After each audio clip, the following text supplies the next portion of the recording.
모르겠고 모르다가 나올 것 같은 법 때문에 속된 분들의 속을 시원하게 되는 시간! 궁금할 법 하지. 네. 자, 뭐 코로나 때문에 어렵다 이런 분들 많으셨는데 요즘 상황이 이제 어떻게 되는지는 좀 지켜봐야겠습니다만 어쨌거나 손님은 늘었다 이런 얘기들을 많이 하시더라고요. 근데 또 반대로 오프라인에 있는 매장들은 잘 되는데 그러면 또 이제 배달업체들이 또 주문이 줄어드는 게 아닌가 이런 생각도 해봅니다. 아무래도 네. 거리두기 때문에 이 배달업체가 굉장히 급속도로 발전을 했고 그렇죠. 배달 자체가 완전 호황이었죠. 그렇죠. 그런데 이제 밤 시간에도 영업을 많이 하기 때문에 아무래도 배달업체는 그 전과는 달리 이제 좀 침체기가 되지 않을까. 또 배달 수수료도 많이 올랐습니다. 그래서 이제 배달업계가 위기라는 말까지 좀 나오고 있습니다. 그래서 실제 데이터를 보면요. 7월 초에 이제 YG앱이 네. 공개한 데이터를 보니까 네, 네. 배달앱 주요 3사죠. 배달의 민족, 요기요, 쿠팡이츠. 6월 결제 금액이 1조 8,700만 원으로 연중 최저치를 기록을 그래요? 했습니다. 그러니까 거리두기 해제되기 전인 3월에 2조 3,500만 원과 비교하면 21% 감소한 수준이라고 하니까 매출이 뚝 떨어졌다고 봐야겠죠.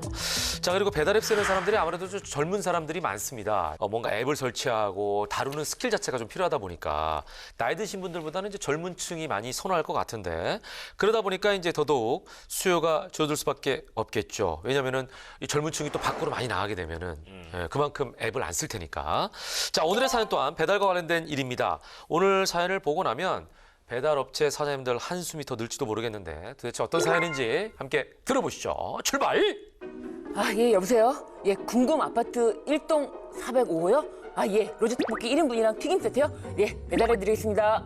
띵땅! 배달의 왕국입니다. 네, 당신 아파트 305동 1401호요? 떡볶이 3인분 배달 주문이요? 아, 알겠습니다. 아유, 대랑 씨 힘들지 않어? 주문이 많아서 좀 힘들지? 아, 아니에요. 주문 많으면 매출도 늘고 저도 기분이 좋은걸요? 사장님, 장사 잘 돼서 참 다행이에요. 아이고, 내가 진짜 무신놈의 복이 있어서 이런가 복덩이가 우리 가게로 호박이 넝굴째 굴어들은 것처럼 이렇게 들어왔는지 모르겠어. 이렇게 성실하고 착하고 난 태랑 씨만 믿고 있을 테니까 이따 마감하고 퇴근요. 나 먼저 들어갈게. 아, 예, 사장님, 들어가세요. 따르릉.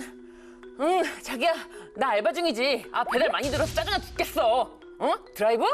그럴까? 아, 나 일 너무 많아서 힘든데. 우선 알았어, 이따 봐.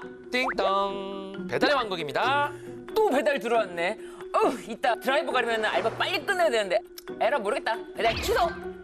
배달 전문 음식점에서 알바를 하던 태랑 씨는 밀려드는 배달이 부담이 되자 사장 몰래 배달을 취소하기 시작했습니다. 하지만 태랑 씨의 이런 행동은 머지않아 탄로가 나게 되는데요. 네, 이것은 떡볶이인가 한국의 맛인가? 당신도 알고 보면 떡볶이가 먹고 싶다입니다. 아, 이보세요. 도대체 이 식당 영업하는 겁니까 마는 겁니까? 그 배달 앱으로 주문할 때마다 왜 맨날 주문이 취소가 돼요? 아, 진짜 떡볶이 한번 먹기 되게 힘드네. 네? 무슨 말씀이신가요? 저희는 배달 취소를 한 적이 없는데. 그 오늘도 주문 취소됐는데 무슨 말이에요? 내가 승질나서 전화했어요. 장사 똑바로 하세요. 뚜. 아따, 이게 뭔 소리라? 어디 가만 보자. 에이? 리뷰에도 온통 악플 뿐이잖여. 아, 이게 뭐시오? 주문 내역은 이게 뭐요? 에이? 한 달 동안 88번이나 주문 취소? 이게 어찌된 일이요? 한 달 동안 주문이 무려 88건이나 취소된 걸 알게 된 사장은 결국 알바생 태랑 씨를 불러 추궁하게 됩니다. 아따, 태랑 씨, 우리 주문 취소가 왜 이렇게 많은겨? 한 달에 88번이나 취소가 됐다고. 이게 어찌된 것이오? 네? 그게 말이에요. 사실은 주문이 너무 많아서. 주문이 너무 많아서 태랑 씨가 취소를 했다고? 쉴 시간도 없는데 그럼 어떡해요? 그렇다고 남의 장사를 망치면 어떡해요? 한 달 동안 태랑 씨가 취소해서 내가 손해본 게 무려 200만 원이 넘는다고. 나한테 도대체 왜 이러는겨? 난 잘해줬는데. 아이고. 사장님, 죄송해요. 죄송합니다. 아이고, 무엇이 죄송해요, 무엇이. 이런 폐허망덕한 싸가지를 만나. 아이고, 뒷골이야. 내가 너 가만 안 둘겨. 그냥 뽀사버릴겨. 아우. 이런 경우가 진짜 있나요? 책임감이 너무 없는 거 아닌가 싶기도 하네. 저도 가끔 이제 시켜놓고 왜 이렇게 안 오지 보면은 취소된 경우가 있긴 있어요. 있어요? 네, 물론 거기 사정이 있었겠죠. 근데 어쨌든 이렇게 되면은 사실 어떻게 사람 믿고서 이 맡길 수가 있겠습니까? 아르바이트생들한테. 네. 그러니까 사장님은 그동안 알바생 잘 둬서 사실은 복덩이 그럼. 굴러왔다 아까 얼마나 말했었는데 칭찬했어요. 사실 복덩이가 아니고 엑스맨이야, 엑스맨. 저도요. 친구들을 이제 집에 초대한 다음에 배달을 해놓고 집에 갔는데 음식이 너무 많아요. 그래서 봤더니 주문이 취소돼가지고 음식이 안 온 거예요. 황당하네. 참 이런 경우가 나한테만 일어난 일인 줄 알았더니 아니에요. 이렇게 많은 일이 일어났었네요. 그러니까 우리도 이 네. 사연 때문에 알았어요. 야, 이 사장님은 진짜 알바생을 채용해서 알바생에게 맡긴 죄밖에 없는데 한 달에 200만 원 넘는 손해를 봤다라고 하면 이거 알바생을 처벌할 수 있는 겁니까? 일단 이 고객의 배달 주문을 네. 마음대로 취소를 해서 네. 이 가게 매출에 지장을 준 아르바이트생 업무 방해죄에 해당할 수가 있습니다. 네, 업무 방해죄는 허위 사실이나 위계라는 거는 위계질서 위계가 아니라 네네네네. 속임수, 사술을 말씀드리는 건데요. 이 사술 또는 위력을 이용해서 타인의 업무를 방해했을 때 성립하는 범죄인데요. 이 태랑 씨는 접수된 주문을 임의로 취소하고 마치 주문 자체가 없었던 것처럼 사장님을 속였잖아요. 그로 인해서 사장님의 오인 착각 부지 이렇게 음식 판매 업무를 방해했기 때문에 이 사건은 이제 위계에 의한 업무 방해죄가 성립될 수 있을 것 같습니다.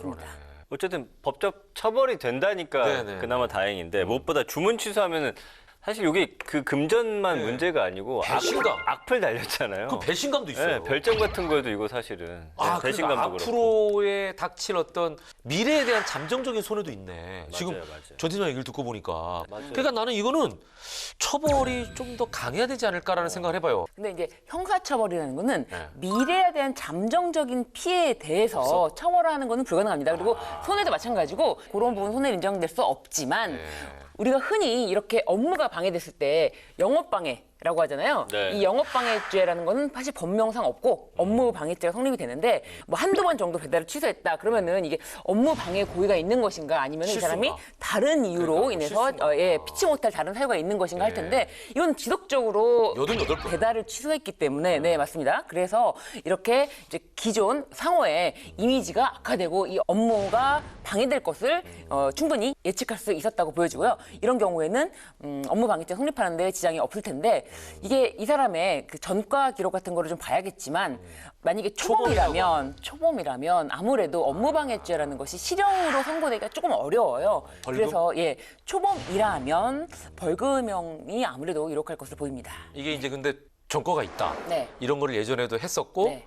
습관적으로 한다. 그렇죠. 이러면 가중 처벌이 될 수도 있겠네. 또한 이거 보니까 지금 업무방해라는 표현을 계속 네. 썼잖아요. 이거 사기죄는 안 들어갑니까? 속인 거잖아. 근데 우선 일단은 그 가중처벌이라는 말은 법률상은 없어요? 딱 정해져 있는 경우가 있고요. 양형상 고려될 수 있는 부분이 있습니다. 이 전과 같은 것이 있을 때 양형상 고려될 수 있지만 가중처벌이라는 건 누범 가중이라는 게 있어요. 그래서 3년 내에 다시 이런 또 이런 재범. 징역형을 선고받고 거기 끝난 다음에 3년 내에 하는 경우에는 누범 가중이 될 수가 있는데 그런 가중처벌 조항은 별도로 있다. 그리고 지금 말씀하신 대로 사기죄 같은 경우를 살펴보면은 사기죄는 이 알바생이 이걸 취소함으로 인해서 가게 매출에 손해를 발생시켰죠. 네. 그런데 손해를 발생시켰는데 사기죄는 이득을 얻어야 되는 거예요. 자기가. 네네네. 자기 이득 얻었잖아. 여자친구랑 데이트했잖아요. 근데 이득을 단순한 그런 게 아니고 그거 아니고 재산상의 이득을 얻은 경우로 규정하고 있기 때문에 그러네. 이 재산상 이득 이 부분이 좀 어려워서 사기죄는 성립되기 어려울 것 같습니다. 그래, 만약에 이거를 자기가 취소를 하고 네. 몰래 자기가 팔아가지고 자기가 개인적으로 만약에 이득을 얻었다. 네. 그럼 사기죠. 그렇죠. 네네네. 근데 아까 말씀드렸는데 이제 일단 사장님 200만 원 손해 봤죠. 그리고 우리가 아까 걱정했던 것처럼 가게 이미지가 안 좋아져서 만약에 배달 주문이 이제 줄어들 것 같은데 이 손해도 이제 만회가 됩니까? 그러니까 손해 배상 받을 방법은 없는 거예요? 네, 이 손해배상을 받기 위해서는 민사소송을 통해서 재판을 해야 돼? 네, 손해배상 청구를 할 수가 있는데 또 이런 경우에는 형사상 피해자인 경우에는 형사보상 청구를 해서 또 받을 수가 있습니다. 그래서 이런 경우에 인과관계가 좀 아무래도 명백하잖아요. 자신이 취소했던 금액 건수가 있기 때문에 이런 경우에는 민사소송으로도 받을 수 있고 그리고 형사보상 청구를 통해서도 받을 수가 있습니다. 그렇군요. 예. 요즘 그 젊은이들이 사실 그 취업하기가 하늘의 별따기 아니겠습니까? 그리고 이제 월세, 뭐 집값 이건 아직도 이제 높은 상황이고 사는 게 무척 고되고 참 힘들다라는 거를 청년들이 알고 있을 텐데 하지만 그래도 우리가 지켜야 할 것은 좀 지키는 그런 사회가 됐으면 좋겠다는 생각을 해봐요. 예. 네, 맞습니다. 사실 이